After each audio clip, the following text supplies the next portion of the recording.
আসসালামু আলাইকুম everyone, welcome back to my another new blog. আশা করছি সবাই ভালো আছেন আল্লাহর অশেষ রহমতে। আলহামদুলিল্লাহ, আমরাও সবাই ভালো আছি। সকালবেলা থেকে ব্লগটা শুরু করলাম। এখানে আমার আম্মু শীতের সকালে ভাপা পিঠা তৈরি করতেছে। ভাপা পিঠা আমার অনেক পছন্দের একটা পিঠা। তো এই যে এখানে হচ্ছে ভাপা পিঠার জন্য যা যা লাগবে সব কিছু নিয়ে নিয়েছে। তো আমি মাত্র ঘুম থেকে উঠলাম, এখন আমাকে হচ্ছে আম্মু পিঠাগুলো বানাই দিবে। সবাইকে হচ্ছে নাস্তা দিচ্ছিল। এই যে এখন হচ্ছে গরম গরম ভাপা পিঠা দিয়ে শীতের সকালে নাস্তা করব। বাবার বাড়িতে আসার পর একটার পর একটা পিঠা খেয়েই যাচ্ছি। আমার আম্মু অনেক কষ্ট করে হচ্ছে নতুন নতুন পিঠা বানিয়ে খাওয়াচ্ছে। তারপর আমার আম্মুর যেন শান্তি নেই। সেদিন ভাপা পিঠা বানাইছে, আবার আজকেও বানাচ্ছে। মানে এখন হচ্ছে বেশি অস্থির হয়ে গেছে যে কি খাওয়াতে পারলো না, কি কি আরো বাকি আছে, কারণ আমি তো চলে যাব। তো সেজন্য হচ্ছে আম্মু আরো বেশি অস্থির হয়ে গেছে যে আমাকে কি কি জিনিস খাওয়াতে পারলো না। তো পারে না হচ্ছে সব একবারে তৈরি করে আমাকে হচ্ছে একবারে খাওয়াই ফেলে। যাই হোক, এখন হচ্ছে এই যে গরম গরম ধোয়া ওঠা ভাপা পিঠা খাচ্ছি। খেজুরের গুড়টা অরিজিনাল, যার কারণে পিঠাগুলো অনেক বেশি মজা লাগতেছে। আর আম্মু একদম ছোট ছোট করে বানাচ্ছে ভাপা পিঠা। আমার কাছে এরকম ছোট ছোট খেতে ভালো লাগে। আমরা যখন ছোট ছিলাম তখন থেকে আম্মু এরকম ছোট ছোট করে পিঠা বানাতো। নাস্তা খাওয়ার পর চলে আসলাম কিচেনে। আজকে আমি একটা তরকারি রান্না করব, মাছ দিয়ে পেঁয়াজ দিয়ে। আম্মু বাকিগুলো রান্না করবে। আমি কত কিছু ভেবে রাখি বাবার বাড়িতে আসার আগে, যে বাড়িতে গিয়ে আব্বু আম্মুকে এটা রান্না করে খাওয়াবো, ওইটা বানাবো, এই নাস্তা বানাবো। আর বাবার বাড়িতে যখন আমি পা দিই তখনই হচ্ছে আমার শরীরে মানে দুনিয়ার আলসেমি ভর করে। মানে কি বলবো, আলসেমির ছুটে আমি শোয়া থেকেই উঠতে ইচ্ছে করে না। আর এখন তো উইন্টার, মানে শীতের যন্ত্রণায় আমি হচ্ছে মানে উঠতেই পারি না, এমন একটা অবস্থা।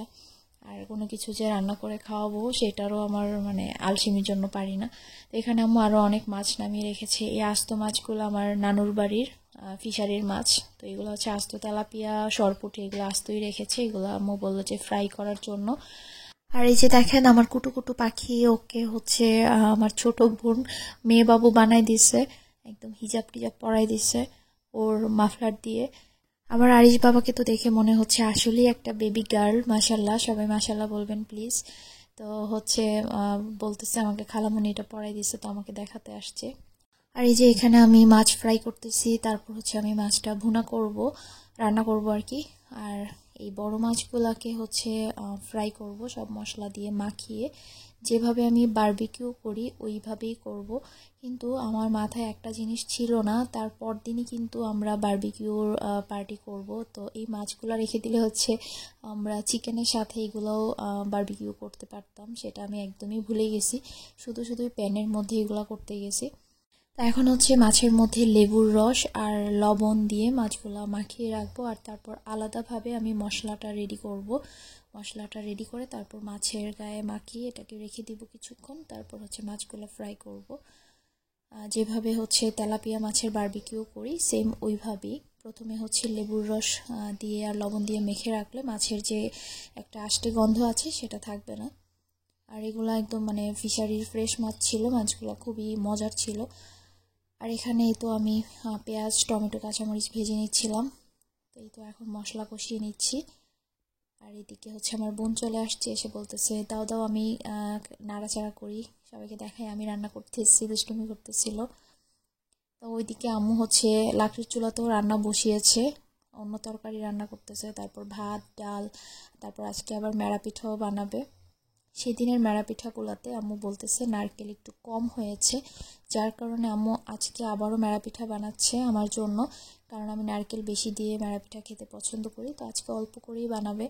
সকাল থেকে এতবার করে আমার মাকে নিষেধ করছি যে কোনো দরকার নাই, সকালে একবার ভাপা পিঠা বানাইছো, এগুলো অনেক ঝামেলার, মেরা পিঠা তো আরও অনেক বেশি ঝামেলার। মানে আমি একবার একবার পিঠা খেলে আমার যথেষ্ট। শীতকাল মানে যে পুরো শীতকাল জুড়ে আমার মানে পিঠার উপরেই থাকতে হবে বিষয়টা এমন না। যতদিন ছিলাম পিঠা তো খাচ্ছি, খেয়েই যাচ্ছি একটার পর একটা, তারপরও যেন আমার মায়ের শান্তি হচ্ছে না। আজকে আবারও মেরা পিঠা বানাচ্ছে। তো অলরেডি ফ্রিজে কিন্তু সেদিনের মেরা পিঠা আছে, 3 প্যাকেট করে আম্মু রেখেছে, তো ওইগুলোও আছে। তারপরও হচ্ছে আম্মু আজকে আবারও বানাবে।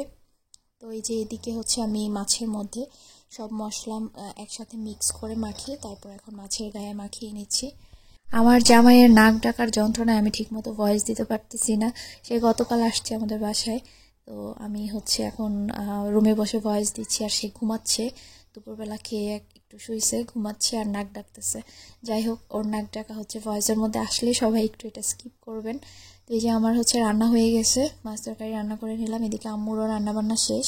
এখন হচ্ছে আম্মু এই যে পিঠার জন্য চালের গুঁড়াটা হচ্ছে টেলে নিচ্ছে আর কি।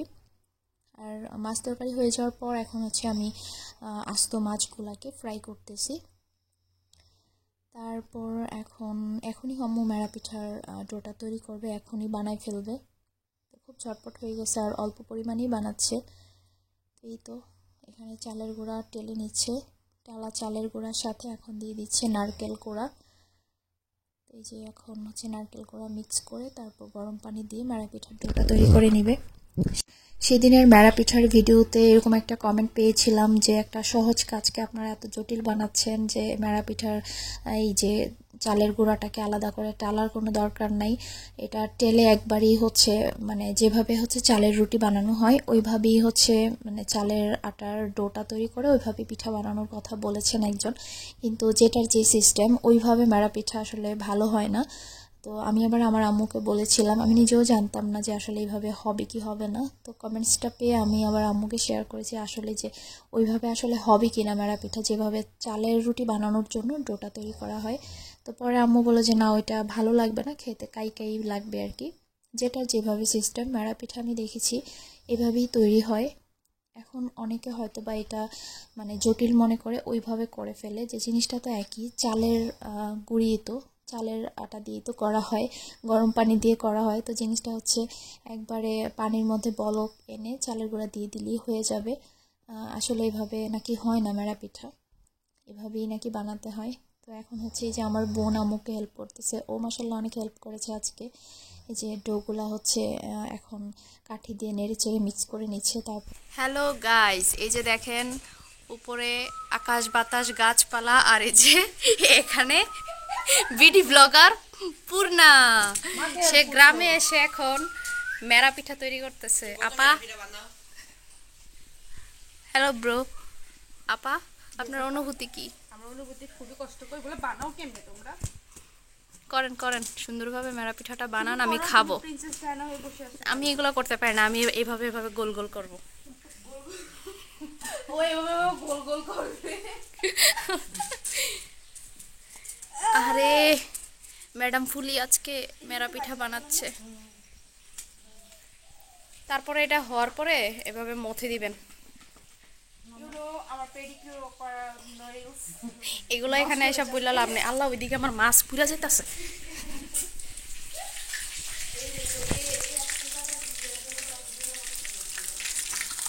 মাছ পুরিস না।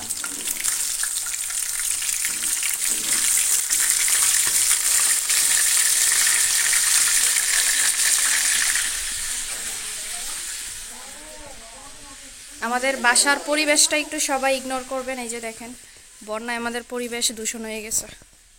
আবার এমন সুন্দর হয়ে যাবে বাসা ইনশাআল্লাহ। ইনশাল্লাহ নেক্সট টাইম এসে দেখবো বাসা ইনশাল্লাহ সুন্দর হয়ে গেছে। সবাই দোয়া করবেন।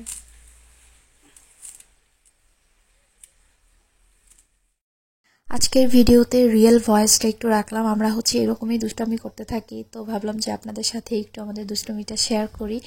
তো রিয়েল ভয়েস আসলে দিয়ে ভিডিও করতে আমার একটু আনইজি লাগে, তো সেই জন্য আসলে রিয়েল ভয়েস ভিডিওতে রাখা হয় না। অনেকেই আপনারা এই ভয়েসটাই শুনতে পছন্দ করেন যে আপু রিয়েল ভয়েসটাই রাখো, কিন্তু আমি না কেন জানি কমফোর্টেবল না রিয়েল ভয়েসে ভিডিও মানে করতে আর কি, মানে ব্লগ করতে।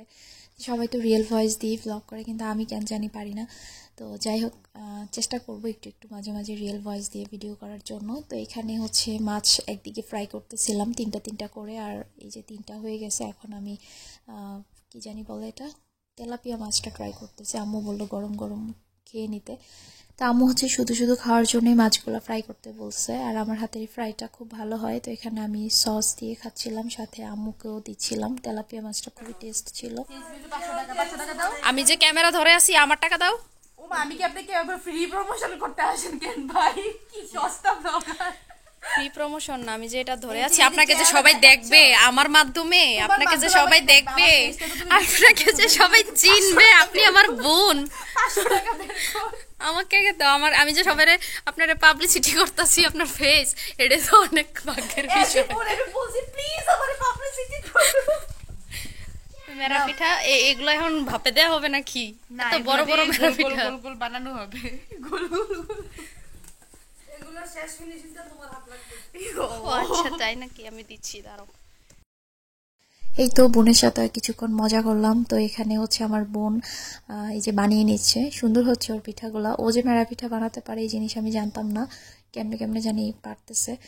যাই হোক, এই যে সবগুলা হচ্ছে ডো মতে নেওয়া হয়েছে। তো আমি হচ্ছে ওইদিকে ফিশ ফ্রাই করতেছিলাম, তো আমি প্রথম দিকে হাত লাগাতে পারি নাই।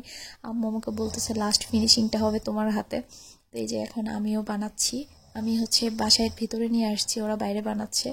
তো বাইরে বসার জায়গা পাচ্ছিলাম না, তাই এখন হচ্ছে মানে ভিতরে চেয়ারে বসে বসে বানাচ্ছি। কাছাকাছি বসেছিলাম বারান্দায়।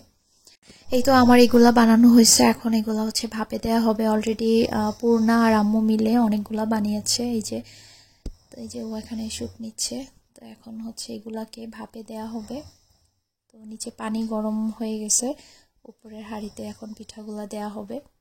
শুধুমাত্র মেয়েদেরকে খাওয়ানোর জন্য, আত্মতৃপ্তির জন্য আমার মা এত কষ্টগুলা করতেছে।